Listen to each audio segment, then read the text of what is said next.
Ahí ya van llegando. ¿Cuántos son? Son 33. Sí, 38 eran, yo creo. No, pero 33. Después se conectan como 20. Bueno.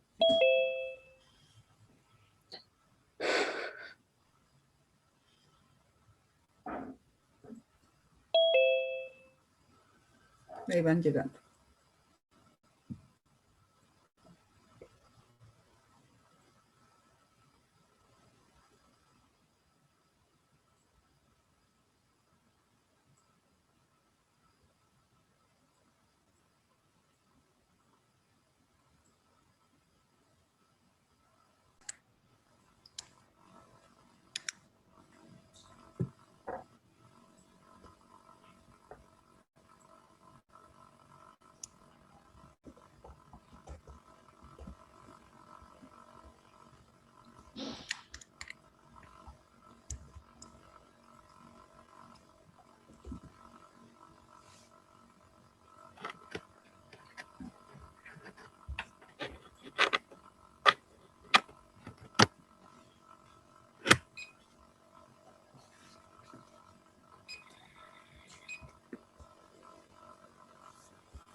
Dice que Camila Rodríguez se ha unido, pero no.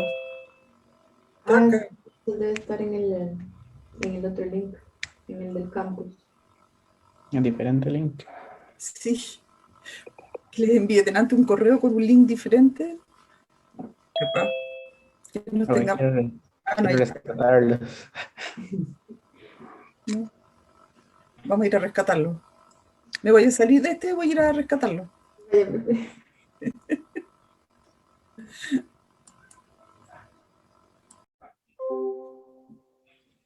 En el campus se había exacto.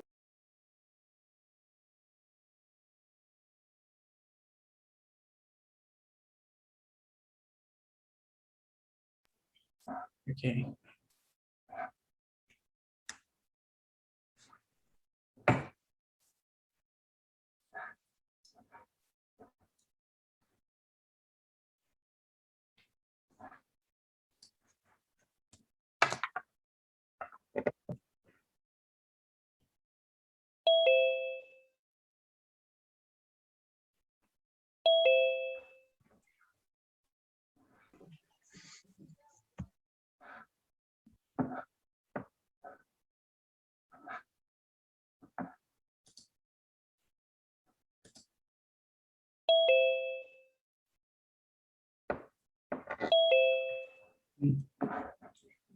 Uh-huh.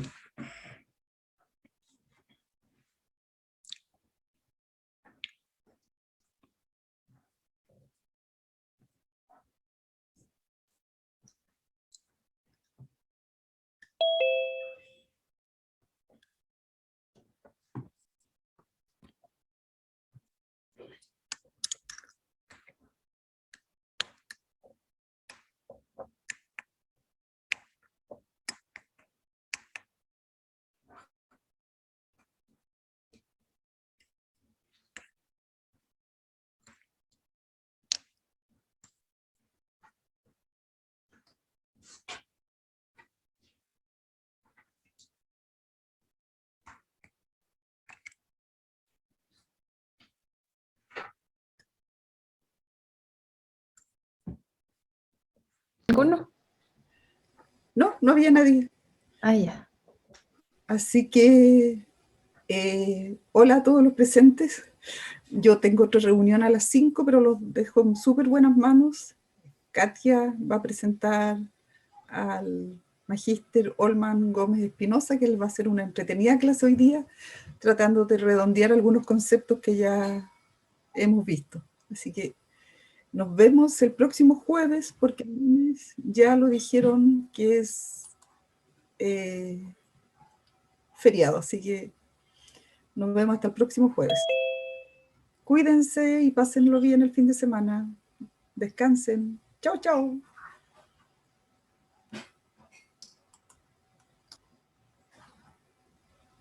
Ay, la Katia está de anfitriona. Ahí, profe, que le vaya bien. Es que te veo aquí como invitada. ¿Yo? Ah, sí, ahora está de anfitrión usted de nuevo, profe. Sí. Ya. Ahí sí. Cuidado, nos deja en blanco. Sí.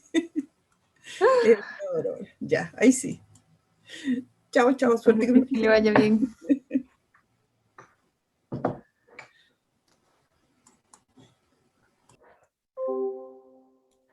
Y a ver, tenemos 14.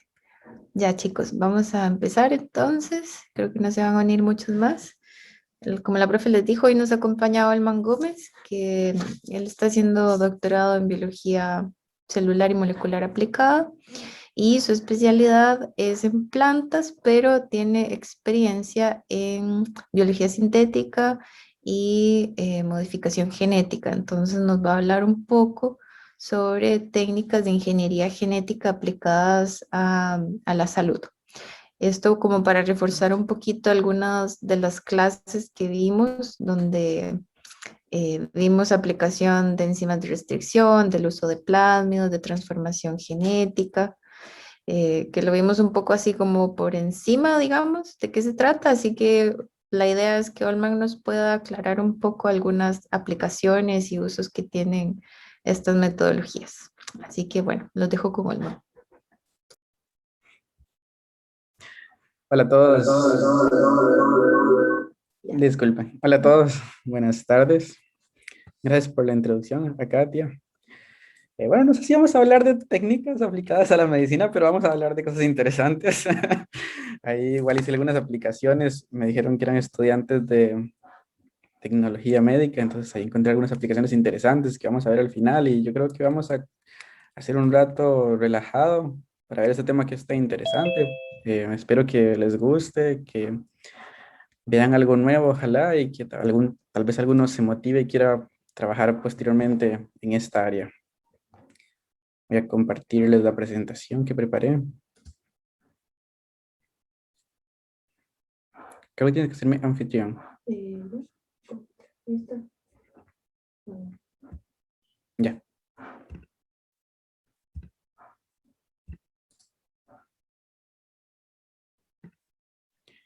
Si algo no se está viendo o alguien quiere también hacer algún comentario, hacerlo más dinámico, con todo gusto. Así Recording in progress.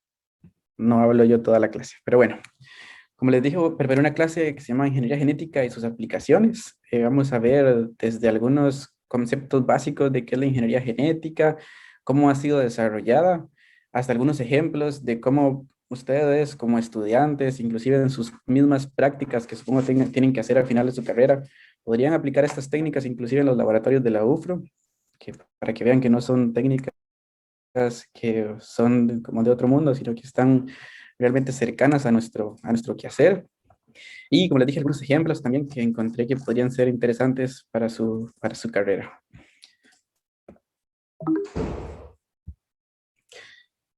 Partiendo sobre qué es la ingeniería genética y cómo es percibida por las personas, ¿verdad?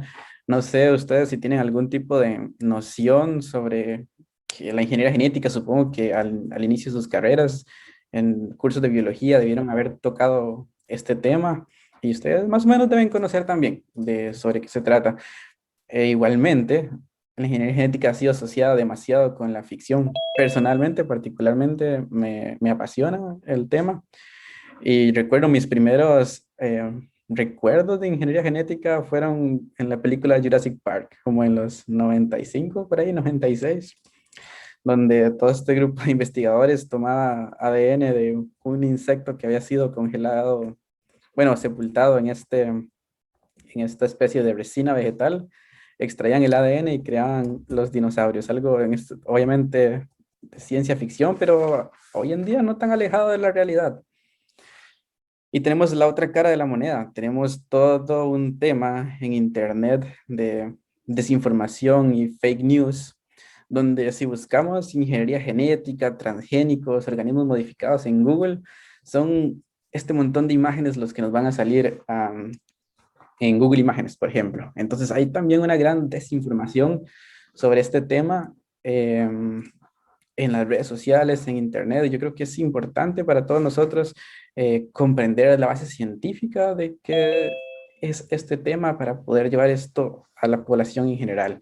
Siempre vemos estas imágenes monstruosas tipo zombies. Yo no sé por qué siempre con un montón de vacunas cuando ninguna técnica utiliza jeringas o vacunas para hacer ingeniería genética. Yo diría, o ustedes se preguntarán por qué tenemos que ver esta clase, porque es importante entenderla. Digo que es porque no es un tema que es ajeno a nuestra realidad ni a nuestra cotidianidad. Todos los días nosotros usamos productos que de una u otra forma han sido desarrollados por ingeniería genética y tal vez no lo sabemos, porque tal vez no está la regulación o las leyes que nos obligan a los productos a decir si fueron o no desarrollados utilizando ingeniería genética. Pero aquí podemos ver algunos productos de Brasil, donde en Brasil los obligan a tener el marcado si tienen algún producto transgénico, este marcado que es una T, pero que son los mismos productos que podemos encontrar en Chile: Doritos, chicles, alimento para gatos, aceites. No van a ser un producto diferente para Brasil que para Chile, así que realmente si compramos unos Doritos, posiblemente estamos comprando unos Doritos que fueron hechos con un maíz modificado genéticamente. Los euros son hechos con algodón transgénico.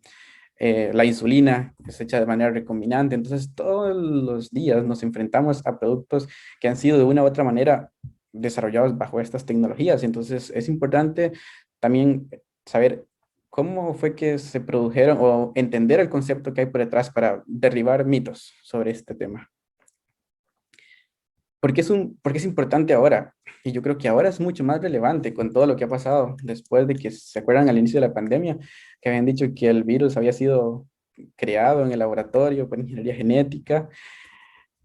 Ya, ya obviamente desmentido por muchos científicos, pero es algo que no es imposible de hacer.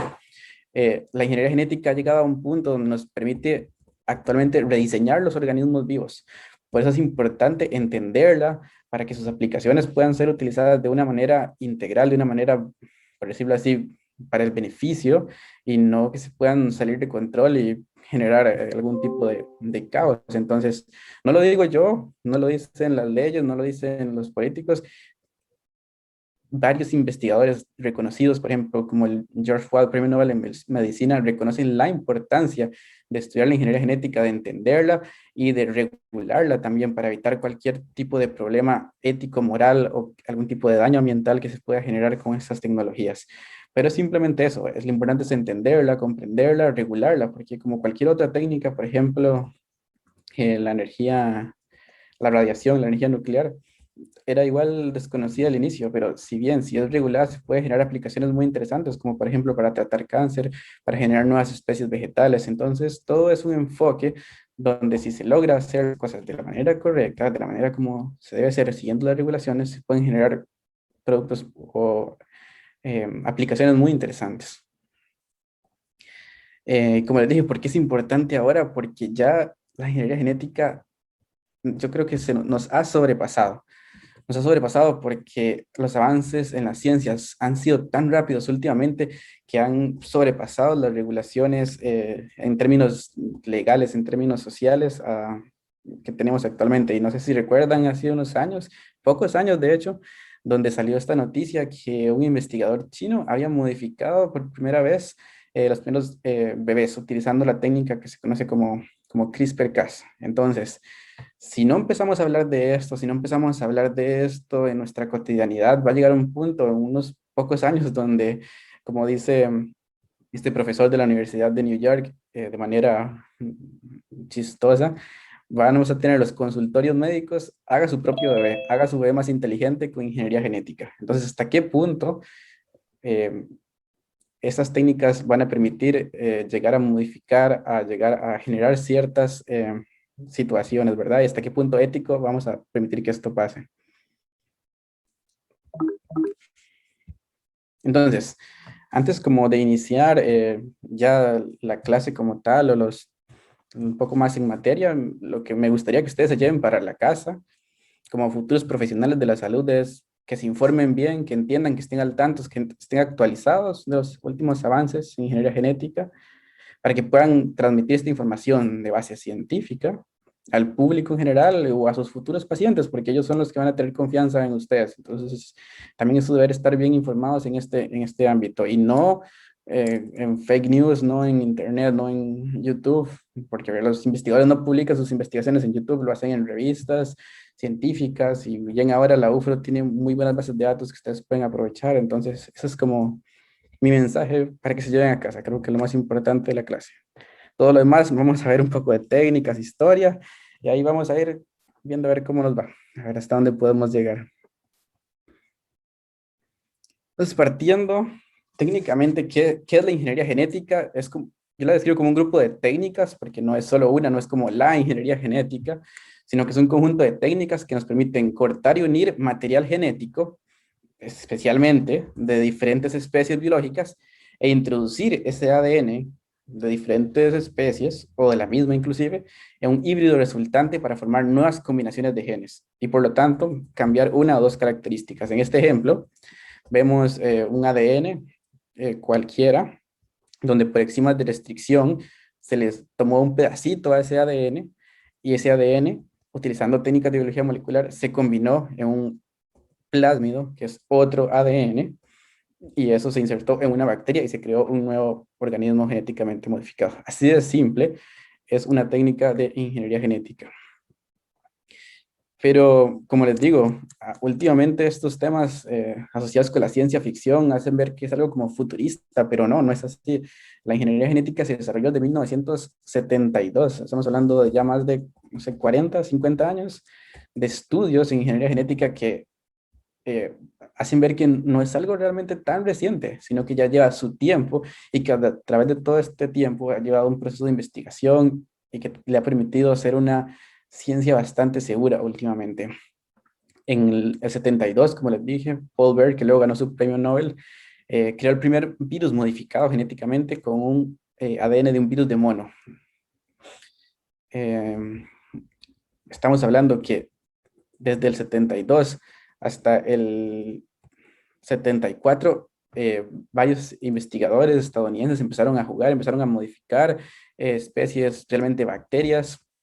Y en el 73 vemos que Herbert Boyer de la Universidad de California crearon la primera bacteria genéticamente modificada al insertar un ADN que codifica resistencia a antibiótico en un plásmido de Escherichia coli, una bacteria que usamos comúnmente y una técnica que utilizamos hoy en día en nuestros laboratorios para poder hacer ingeniería genética.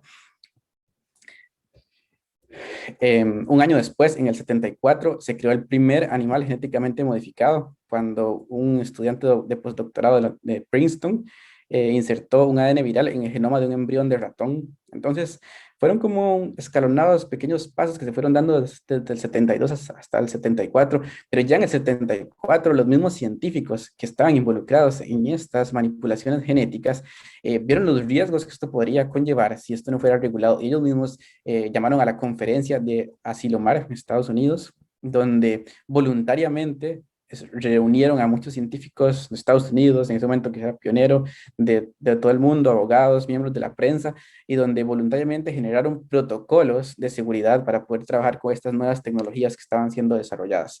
Y algunos resultados de esa reunión, bueno, de esa conferencia, que hoy en día se siguen utilizando, como el uso de guantes, el uso de lentes de seguridad, el uso de cámaras, con la que tenemos acá para proteger tanto a la persona que está manipulando el material genético para evitar que se escape. Entonces, desde ahí se ve que el desarrollo de esta tecnología siempre ha estado asociado con la seguridad y no con querer hacer algún tipo de daño, como se ha querido hacer ver también.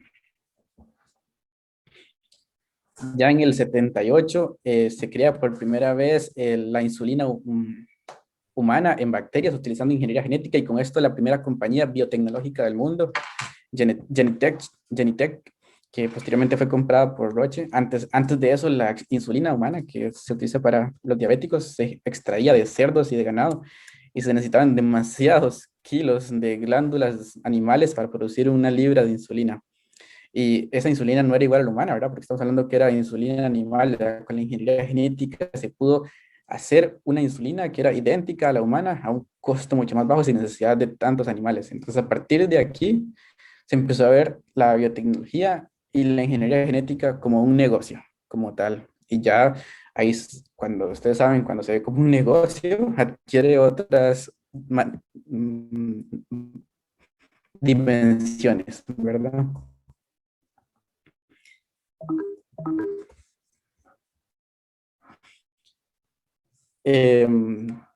Antes de proseguir brevemente, no sé si estoy hablando en chino, pero ¿cómo se hace una proteína recombinante? ¿Cómo se genera un organismo genéticamente modificado? ¿Cómo yo logro producir una proteína de otro animal en otra especie?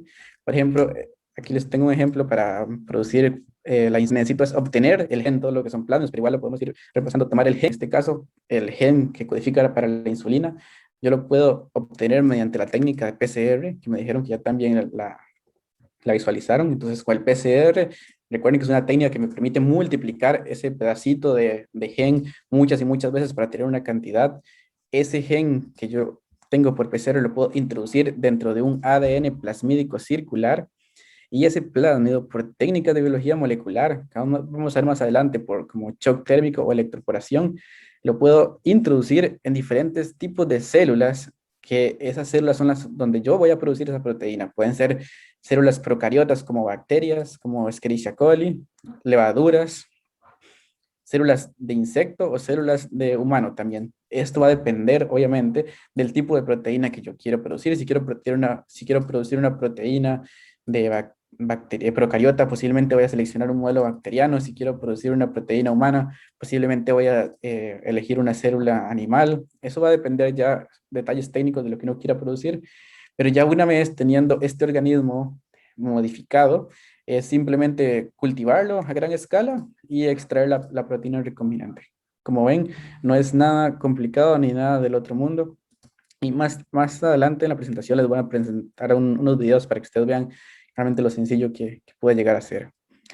¿Qué pasa con plantas y los animales? También obviamente se ha desarrollado la ingeniería genética en plantas y animales.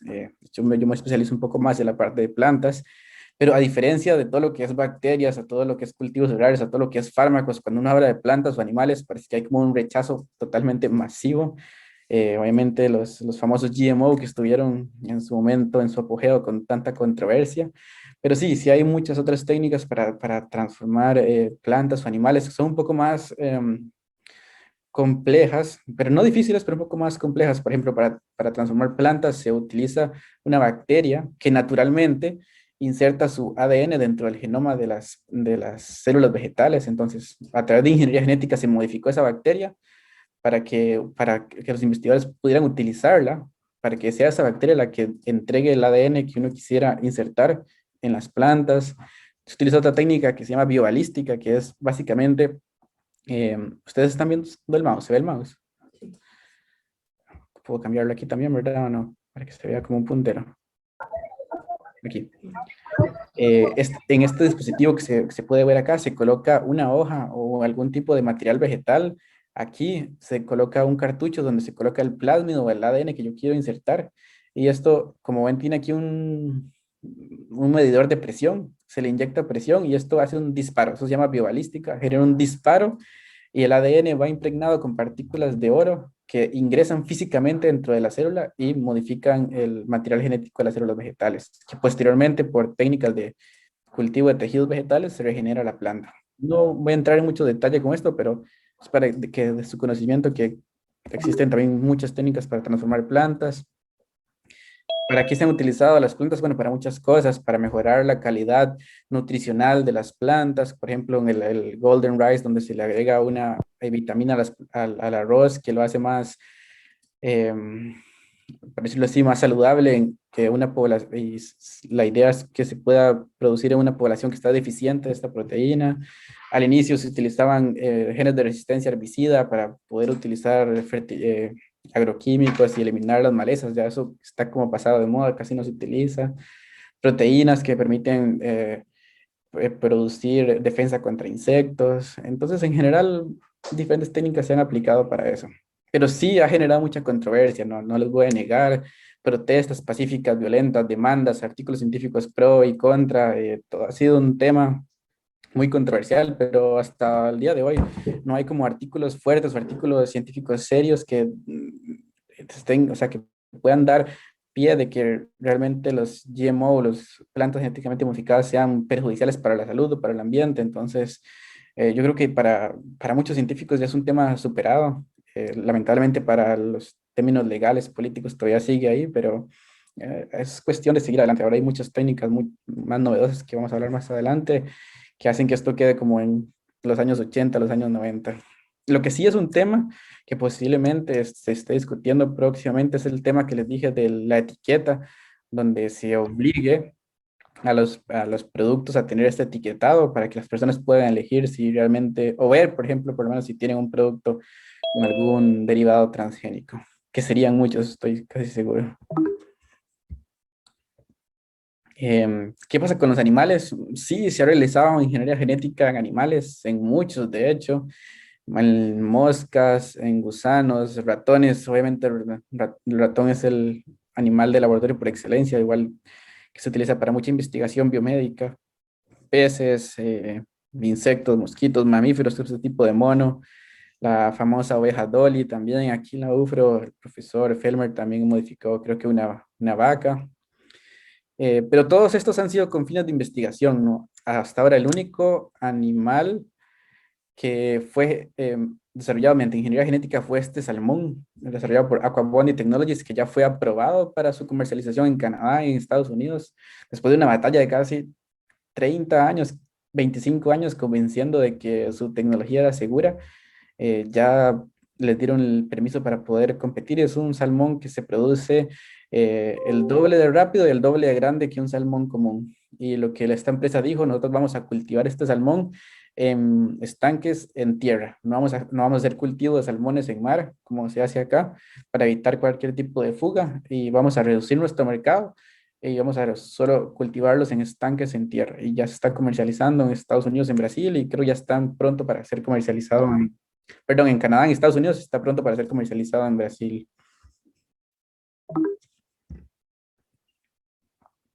Entonces, ya para entrar un poco como en la parte técnica, quería explicarles a ustedes cómo producir una proteína recombinante, cómo hacer un organismo genéticamente modificado en el laboratorio. Obviamente, yo sé que no todos de ustedes van a terminar trabajando con esto, pero si alguno va a querer dedicarse, no sé, a la academia, es posible que tenga que usar estas tecnologías, alguno quiera usarlo en su trabajo final, otra vez alguno termine trabajando en una farmacéutica también. Entonces, quiero que ustedes vean como que no es algo del otro mundo y que son técnicas que pueden estar a su alcance en los laboratorios, por ejemplo, el laboratorio de la profesora Leticia, así que esto es muy fácil de hacer y se hace también se ha hecho también en ese laboratorio.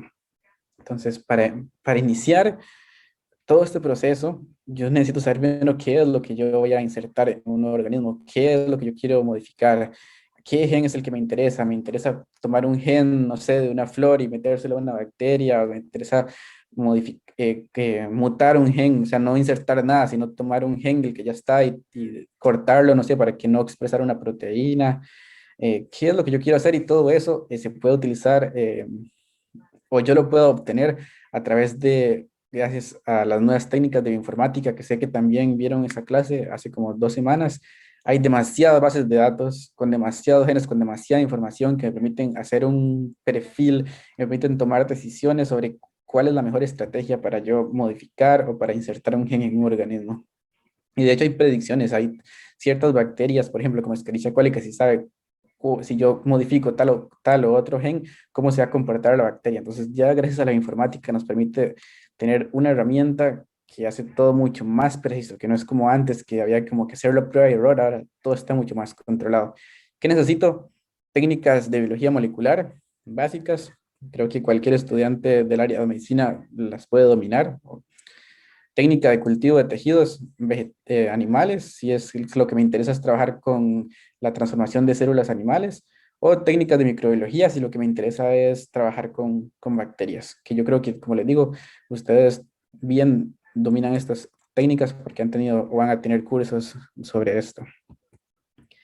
¿Qué más necesito previamente para poder utilizar estas tecnologías? Obviamente no puedo ir al laboratorio y empezar a modificar lo que yo quiera. Obviamente mi investigación tiene que ser una investigación controlada, la cual yo voy a someter a un comité de ética, que el comité de ética va a probar que lo que yo estoy haciendo tenga algún beneficio para la sociedad, que cumpla con todos los requisitos de bioseguridad y que yo tenga el conocimiento y mi laboratorio tenga todas las condiciones para poder trabajar con este tipo de tecnologías, como por ejemplo, cómo voy a desechar luego los residuos. Si yo genero una bacteria modificada, una célula modificada, el tengo que eliminar, no la voy a tirar por el desagüe así nomás. Entonces, ¿cómo yo voy a trabajar con todo eso? Es algo que también se debe tener en cuenta antes de iniciar. Y el flujo de trabajo, como les dije, es básicamente esto: seleccionar mi gen mediante bioinformática, obtener mi gen mediante PCR, como les dije anteriormente, que es una técnica común, o sintetizar mi gen. Ya está la tecnología de que si yo busco en la base de datos, yo necesito este gen, lo puedo mandar a comprar, lo envío por correo, la secuencia del gen, y un mes después me llega el gen heliofilizado listo para resuspender. Tomar ese gen y clonarlo en un vector plasmídico, transformar una bacteria y luego seleccionar mi método de transformación. ¿Qué es lo que yo quiero transformar? Si quiero transformar células animales o si quiero transformar bacterias, así debo seleccionar mi método de transformación. Seleccionar esas células que están genéticamente modificadas, detectar que realmente se modificó lo que yo quería mediante PCR, qPCR, secuenciación, y posteriormente escalar mi cultivo a bioreactor, a Meyer, para tener para purificar lo que yo quiero o lo que yo estoy produciendo de nuevo. Entonces, vamos uno a uno, paso por paso. Como les dije, el primer paso es la selección del gen. Y aquí podemos hacer uso de múltiples herramientas bioinformáticas para este tipo de análisis. Yo ya sé que ustedes vieron bases de datos de genes, de proteínas, también bases de datos de compuestos, pero si lo que yo busco no está en las bases de datos, también puedo hacer un estudio previo utilizando todas las herramientas ómicas, genómica, proteómica, transcriptómica, para descubrir nuevos metabolitos o nuevos genes o ver cómo está el perfil de expresión de lo que yo necesito hacer. Posteriormente, después de eso, yo igual utilizando herramientas de bioinformática puedo in silico armar todo lo que es mi constructo, tomar mi gen, ponerlo en el plásmido, cómo se va a ver en el plásmido, cuál va a ser la metodología para transformar. Entonces ya las herramientas bioinformáticas facilitan mucho este proceso y hacen que todo sea mucho, mucho más preciso. Por ejemplo, el caso clásico de cómo se están fabricando las vacunas para el coronavirus. Una vez que se logró secuenciar el genoma del virus, del coronavirus, eh, una vez que la información está en las bases de datos, se puede hacer uso de eso y se puede tomar y replicar y sacar lo que yo necesito. Por eso, entonces, muchas de las vacunas tomaron o encontraron la parte del genoma del virus donde estaba el spike, que le llaman, y a partir de ahí tomaron la información para desarrollar las vacunas utilizando ingeniería genética, dependiendo de lo que querían. Si lo que querían era producir vacunas de ácido nucleico, pues tomaban este pedacito del genoma y lo replicaban con PCR y tenían mucho más cantidad del material genético. Si las vacunas de ARN también de esta manera, si querían producir el ARN como la de Pfizer, tomaban la región del gen, la metían en la bacteria producía el ARN mensajero y eso luego lo extraían para generar la vacuna. O bien tomaban el gen, lo metían en una bacteria, hacían las partículas virales de manera recombinante y luego posteriormente las extraían para generar la vacuna. Entonces, como les digo, esta parte de seleccionar el gen es súper importante, súper crítica, pero las técnicas bioinformáticas nos ayudan mucho en este proceso. Posteriormente, como les dije, una vez que ya seleccionamos nuestro gen utilizando estas herramientas y lo mandamos a sintetizar o lo producimos utilizando PCR, yo voy a tener un tubito con mi gen en suspensión. Ahora yo necesito introducir ese gen en un vector plasmídico. Me comentaron que ya vieron el tema de los plásmidos, pero igual se los recuerdo. Los plásmidos son estas estructuras genómicas bacterianas circulares que tienen un autositio de replicación. Entonces es fácil insertar ese tipo de material genético dentro de las bacterias y una vez dentro de las bacterias, la misma bacteria lo replica y lo replica y lo replica y puedo obtener mucha, mucha cantidad de plásmido que luego se me va a traducir en mucha cantidad de proteínas y es lo que yo estoy buscando generar. Un plásmido para producir, un plásmido en ingeniería genética tiene básicamente los mismos componentes, un promotor, que es donde se inserta un promotor, que es el sitio donde empieza la transcripción, donde se empieza a producir el cDNA, este ARN, que es el que lleva mi información de la proteína. Va a tener un sitio donde yo voy a insertar mi gen de interés, el origen de replicación, como les dije, para producir más plásmido, y va a tener un gen de selección de antibiótico. Si recuerdan que el gen de selección de antibiótico se creó desde 1972, es el mismo que se usa hoy en día en las tecnologías del plásmido. Y aquí a la izquierda, por ejemplo, es el plásmido que yo estoy usando en mi tesis de doctorado. Tiene un promotor, es un plásmido para E. coli, tiene un promotor de un virus de E. coli, obviamente. Si un virus ataca la bacteria y se autorreplica, un promotor de un virus es muy fuerte, me permite hacer una expresión bastante fuerte y obtener mucha proteína. Va a tener pues, otra serie de componentes. Aquí está mi gen de resistencia a ampicilina, el origen de replicación y algunos otros componentes, como por ejemplo una proteína TAC que se une a la proteína que yo quiero purificar, que luego me permite hacer una purificación mucho más fácil de esta proteína.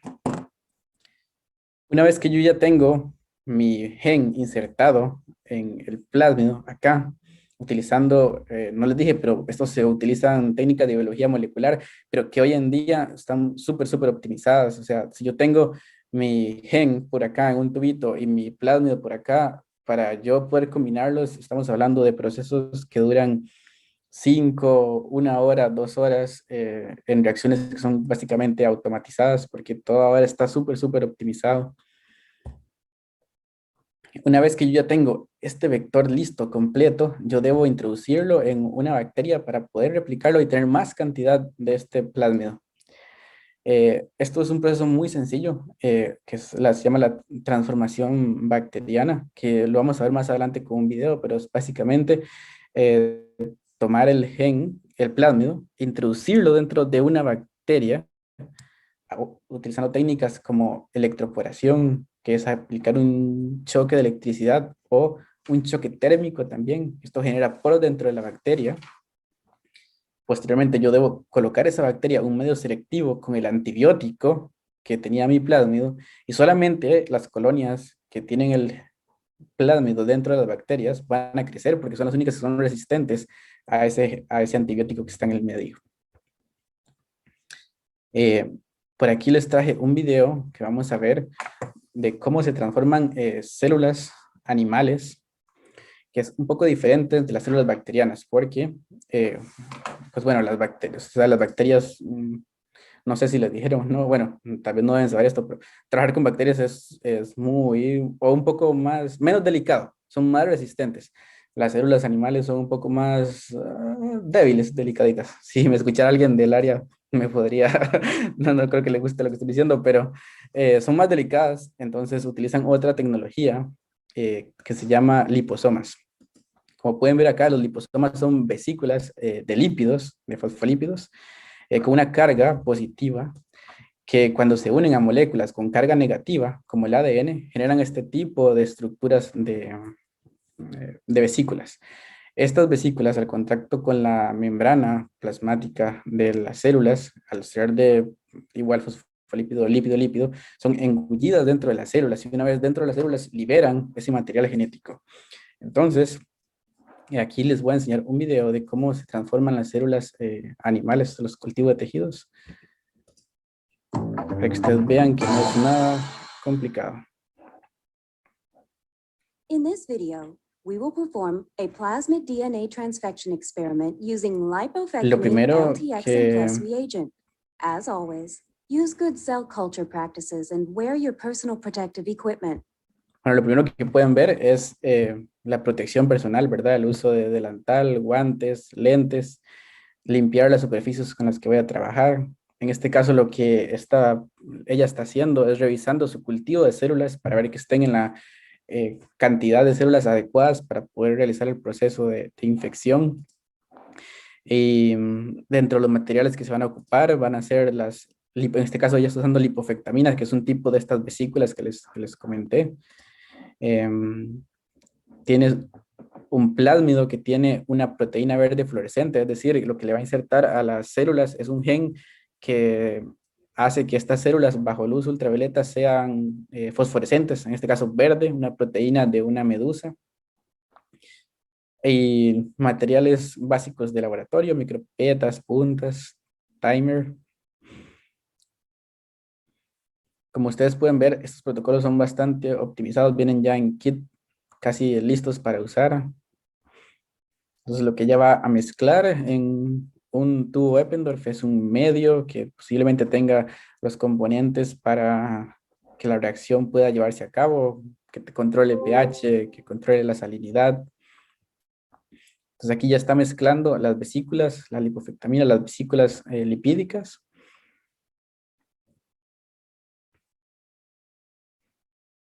Está agregando un poco de medio de cultivo.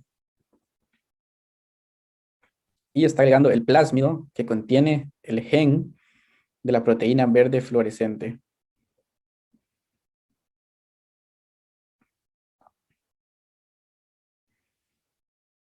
Y agrega algún otro reactivo del kit para que la reacción pueda llevarse a cabo, para que esas partículas se puedan unir al DNA. Y ella lo que está haciendo es probando diferentes diluciones del ADN para ver cuál es la dilución que más células transformadas genera. Espera 5 minutos a que esas partículas lipídicas se unan a las moléculas de ADN. Y agrega 50 microlitros de esa mezcla entre partículas lipídicas y el plásmido a su cultivo celular. Lo que hay en esos pocillos rojos es células humanas, posiblemente. Y eso se deja incubar por 1 a 3 días a 37 grados.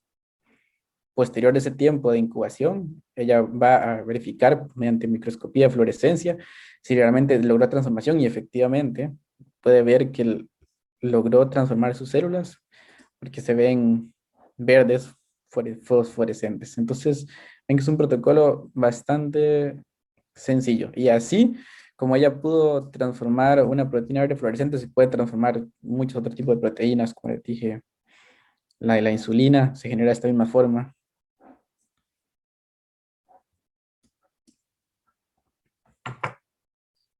Y aquí les tengo este otro video para que vean la otra parte, que es la transformación de bacterias, que también es un proceso bastante sencillo y que se lleva a cabo en muchos laboratorios de la UFRO.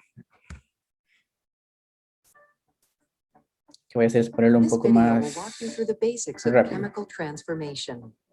Transformation is the process by which bacterial cells take up foreign DNA Entonces, from their environment.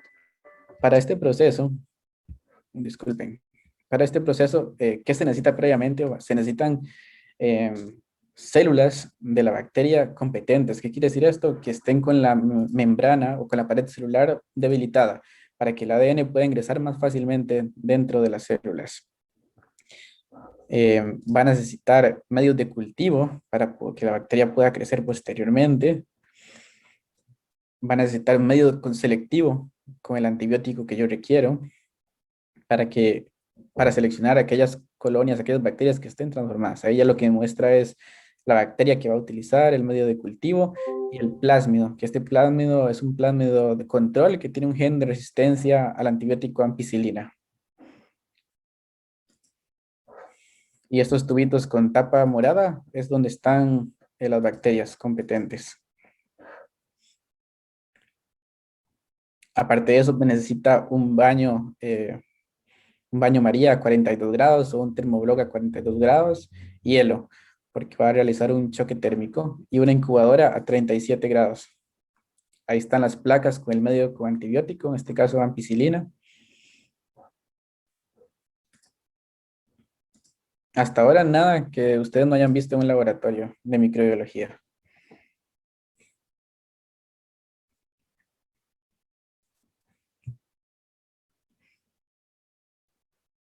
Entonces, lo primero que se hace en este procedimiento es mezclar las bacterias con el plásmido. Entonces, se toma una cierta cantidad de bacteria, generalmente son como 50 microlitros de bacteria, y se le agregan de 5 a 10 nanogramos del plásmido que uno quiere introducir con el gen que uno quiere introducir. En este caso, como les dije, es un gen de resistencia a antibiótico. Se agita muy suavemente porque, como les dije, las células están con la pared debilitada, y si uno las agita o las mueve mucho, se dañan y perdemos la transformación. Ahí ya simplemente centrifuga un poco el plásmido para poder concentrarlo. Una vez que ya yo mezcle las bacterias con el plásmido, lo dejo incubar por alrededor de 20 a 30 minutos en hielo, y pasado este tiempo realizo lo que le llaman el choque térmico, que es poner esos tubitos por 30 a 35 segundos a 42 grados. Tiene que ser muy preciso, y inmediatamente termina ese tiempo, colocarlo de nuevo en hielo. Eso permite como que se generen poros dentro de la pared de la bacteria, y hace que los plásmidos y el ADN ingrese dentro de la bacteria. Como es un proceso que daña mucho las células, inmediatamente hay que ponerles un medio de cultivo rico en azúcar y ponerla a crecer 1 hora en agitación para que la bacteria se pueda recuperar. Aquí puede ser de 1 a 3 horas dependiendo del tipo de bacteria. Y una vez que esto estén recuperadas, se coloca estas bacterias en el medio que les mencioné que tiene el antibiótico.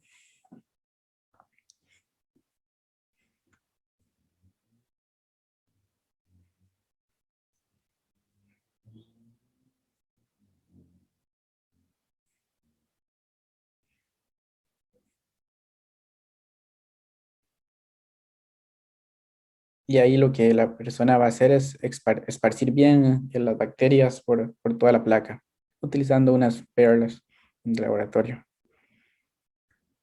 Ya que esa bacteria se esparce bien por toda la placa, se coloca en una incubadora 37, y al día siguiente debería obtener colonias transformadas genéticamente.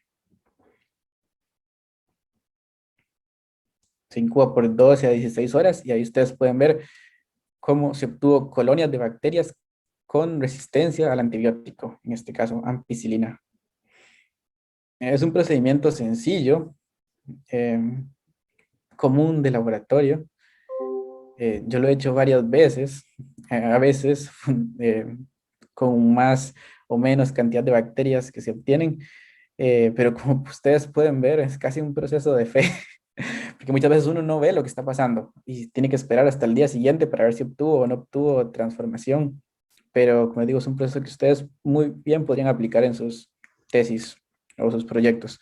Otras formas de obtener ese tipo de bacterias sin utilizar el shock térmico, especialmente para bacterias que son más, con una pared más rígida, es usar la electroporación que les hablé anteriormente. Se utilizan este tipo de cubetas, donde aquí se pone el cultivo de bacterias y se introduce el plásmido, se coloca en un dispositivo como este y se le genera una carga milisegundos de voltaje, y eso tiene el mismo efecto que el choque térmico. Genera poros en la pared que permiten que el ADN ingrese dentro de las células.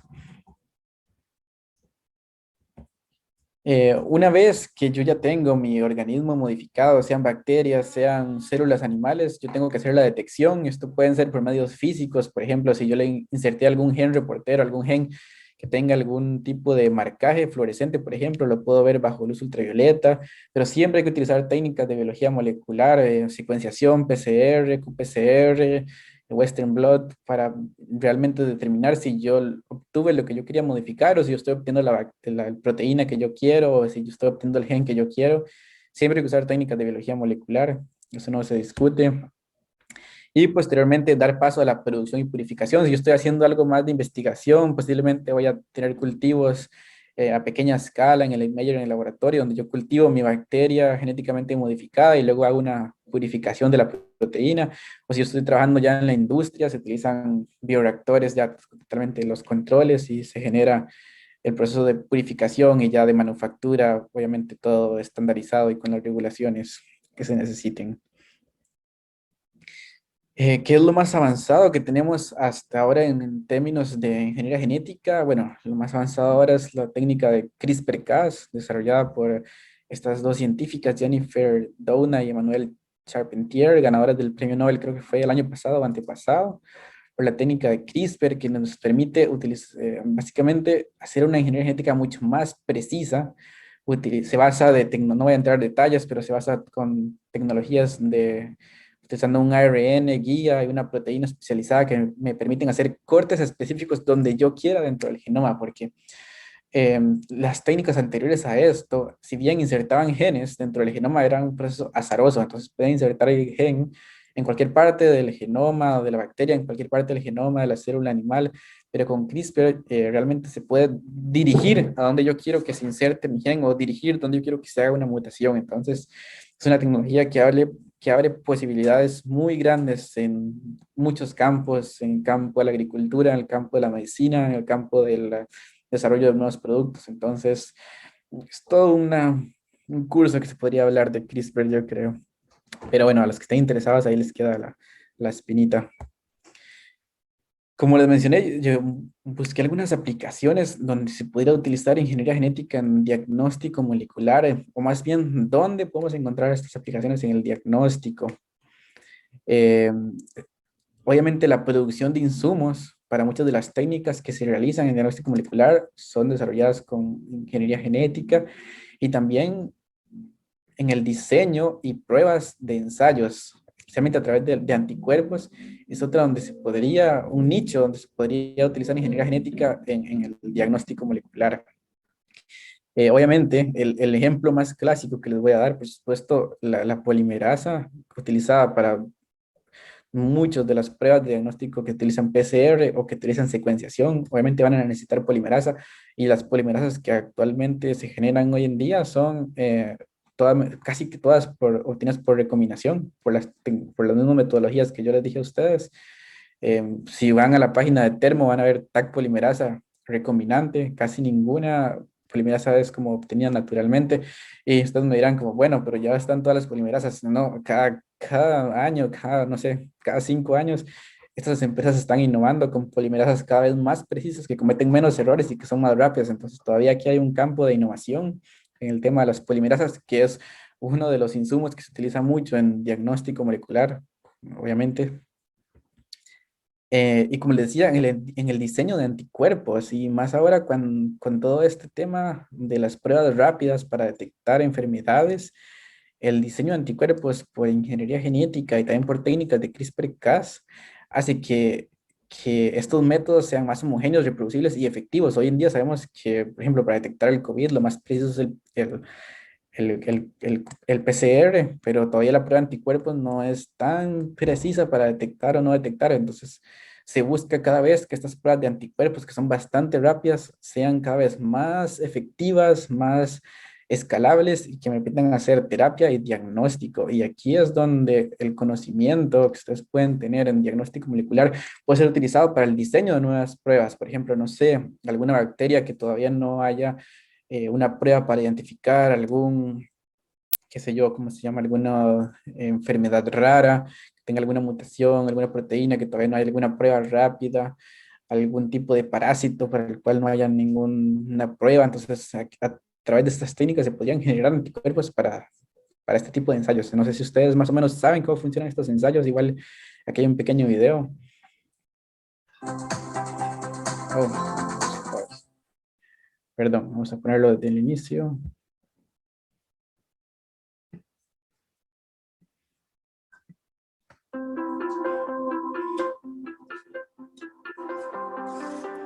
Bueno, estas pruebas rápidas son una membrana de nitrocelulosa donde se le colocan ciertos tipos de anticuerpos, ¿verdad? Entonces, básicamente, la idea de estos tests es, como su nombre dice, que sean rápidos, que yo pueda poner una muestra, saliva, sangre, una muestra de planta, dentro de esta pequeña prueba. Y el contenido que yo creo que ahí va a migrar por capilaridad y va a ser detectado o se va a unir a estos anticuerpos. Entonces, si realmente el anticuerpo para el cual fue diseñada la prueba se encuentra con un anticuerpo en la muestra, va a generar una reacción que va a generar un color, como pueden ver acá, identificado en color rojo, que le va a permitir a la persona saber si está o no presente la sustancia que está buscando. Entonces aquí, en este tipo de anticuerpos, es donde se podría innovar y generar nuevos anticuerpos modificados, más precisos, para diferentes, no sé, tipos de diagnóstico, tipo de enfermedades. Entonces, bueno, ahí les dejo la idea y la espinita. Ojalá que tal vez alguno se motive acá algún emprendimiento.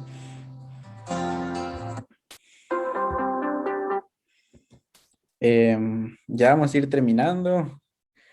¿Qué más les tengo por acá? Algunas otras aplicaciones ya un poco más salidas de todas nuestras áreas de biología sintética. Básicamente se está trabajando con las células animales, las bacterias, como si fueran una biofábrica, ingenierizar todo el metabolismo para obtener rutas metabólicas, no sé, para poner una bacteria a degradar plástico, pero que no solo degrade cierto compuesto, sino que dentro de la bacteria tengan rutas que vayan degradando el compuesto y el que se genere lo vayan degradando. Todo esto en un machine learning, ¿verdad? Utilizando todas las herramientas ómicas y también todo asociado a esta nuevo Silicon Valley, por decirlo así, de las startups de biología sintética que están creciendo demasiado, especialmente en Estados Unidos, donde sí hay suficiente apoyo para emprendedurismo en estas áreas. Pero bueno, es otro nicho también, que no hay que limitarse tampoco. Cualquiera de ustedes podría salir y emprender también en este tipo de tecnologías.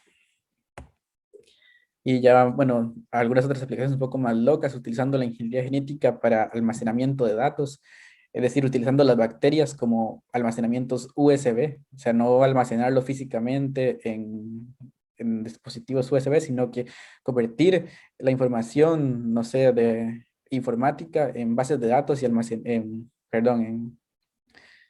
fue la palabra, bueno, en ADN y almacenarla en bacterias. ¿Para qué? Bueno, porque es mucho más, la cantidad de información que yo puedo tener en una bacteria hace que sea mucho más pequeña, mucho más estable que la cantidad de información que yo puedo tener en un disco duro, por ejemplo. Entonces, en términos de almacenamiento a largo plazo, esto es no sé si una moda, sino como una nueva línea que está surgiendo. Obviamente todavía necesita más investigación, pero es lo que está surgiendo. Todo el tema de terapia génica también, que fue muy desarrollado en los 90s, por ahí de los 2000, pero que luego tuvo una decaída, pero que también creo que ahora está resurgiendo nuevamente, especialmente con el tema del CRISPR-Cas, ¿verdad? Donde se modifica un virus, donde se modifican células que luego se reinsertan dentro del paciente, y estas células modificadas, ya sea como que se sigan reproduciendo o modifiquen otras o produzcan una proteína modificante dentro del paciente, también son técnicas que están renaciendo, por decirlo así. Entonces, bueno, ¿qué sigue? ¿Cuál es el límite de estas tecnologías? No sé si alguien tiene opiniones o quiere conversar algo. Este es el tiempo de mi parte. Eso era lo que les quería comentar. Y si tiene alguna duda, también podemos verlo en el momento. Y yo tenía una consulta respecto a que en algún momento como que se expuso que se hacía este tipo de ingeniería genética con bacterias para hacerlas resistentes a antibióticos. ¿Y para qué se utiliza eso? Ajá, bueno, como les dije en un inicio, la primera bacteria que se modificó genéticamente se le puso un gen de resistencia a antibiótico. Eso, en términos o sea, eso no funciona para nada como de alguna aplicación de salud ni nada. Eso es como la herramienta más básica que me permite hacer ingeniería genética, porque lo que yo hago es que si yo le inserto a la bacteria un gen de resistencia a antibiótico, yo la puedo cultivar en un medio de cultivo que tenga ese antibiótico y asegurarme que solo lo que crece ahí eh, solo lo que crece ahí es la bacteria que fue modificada genéticamente. Pero tal vez yo no olvidé mencionar que dentro de ese plásmido que lleva el gen de resistencia a antibiótico, yo inserto mi gen de interés. Entonces, adicional al gen antibiótico, también va el gen de interés. Entonces, yo me aseguro que esas bacterias que crecen porque tienen el gen de resistencia a antibiótico, también van a crecer con mi gen de interés, que luego yo voy no sé si es una proteína, lo voy a escalar y voy a producir mi proteína. Si yo no tuviera el gen de antibiótico, lo que pasa es que la bacteria puede expulsar el plásmido, entonces yo pierdo la productividad. Entonces yo lo que hago es que con ese gen de antibiótico, yo le agrego el antibiótico al medio de cultivo y me aseguro una presión selectiva que me hace que, me aseguro que lo que yo tengo ahí está modificado genéticamente. Entonces, como para asegurar que la técnica o que haya ocurrido la reacción. Correcto, exactamente. Es como mi control más básico de que estoy usando ingeniería genética. Para que también se hagan una idea, las bacterias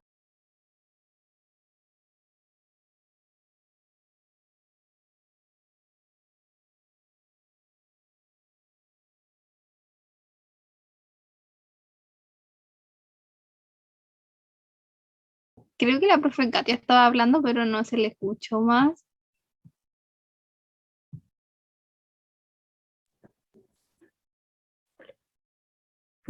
¿Ahí me escuchan? Sí, ahora sí. Ya, que para que tengan una mejor idea, cuando uno le inserta un plásmido a una bacteria con más genes, la bacteria tiene que destinar mucha energía para producir esos genes. Entonces, en realidad, si no lo necesita estrictamente para sobrevivir, la bacteria puede descartar ese plásmido, sacarlo, simplemente expulsarlo de su sistema para que no le gaste, para no restarle energía a su metabolismo. Entonces, además de poder evidenciar que hubo una transformación positiva porque la bacteria está produciendo la resistencia, también es como una forma, digamos, de ejercer presión para que la bacteria mantenga ese plásmido dentro de ella y además lo produzca. ¿Por qué? Porque si no lo produce y no produce el gen de resistencia, se va a morir, la va a matar el antibiótico que está en el medio. Entonces es una presión para que la bacteria mantenga el plásmido y además dentro del plásmido pues van los otros genes de interés. ¿Se entiende? Sí, profe, gracias. Entiende mejor. No sé si, no sé si alguien más tiene alguna duda, algún comentario que quiera hacer.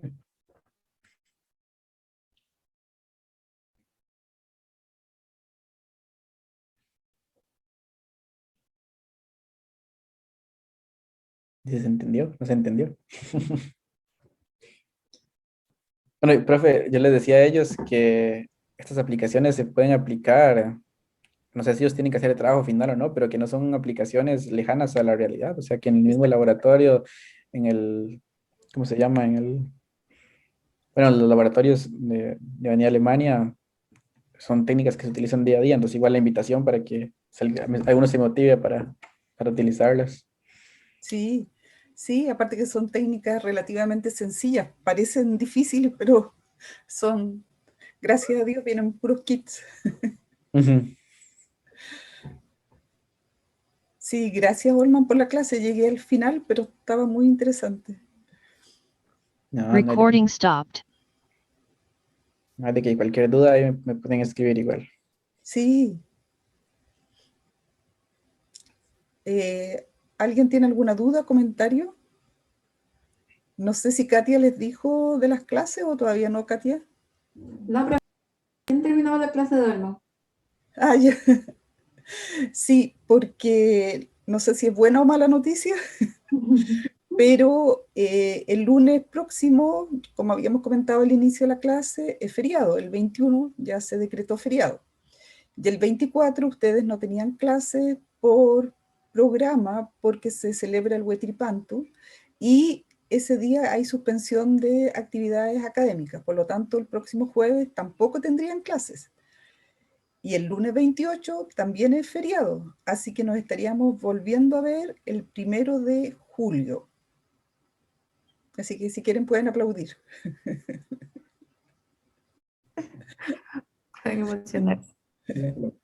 Y entonces, pensando en que no nos atrasemos más y que ustedes van a tener varios días libres ahí, pedirles que el trabajo de bioinformática, en lo posible, esté listo el día 1 de julio. ¿Ya? Entonces así tampoco nosotros nos atrasamos después con la revisión. Acuérdense que ese trabajo es en grupo también, si no me equivoco.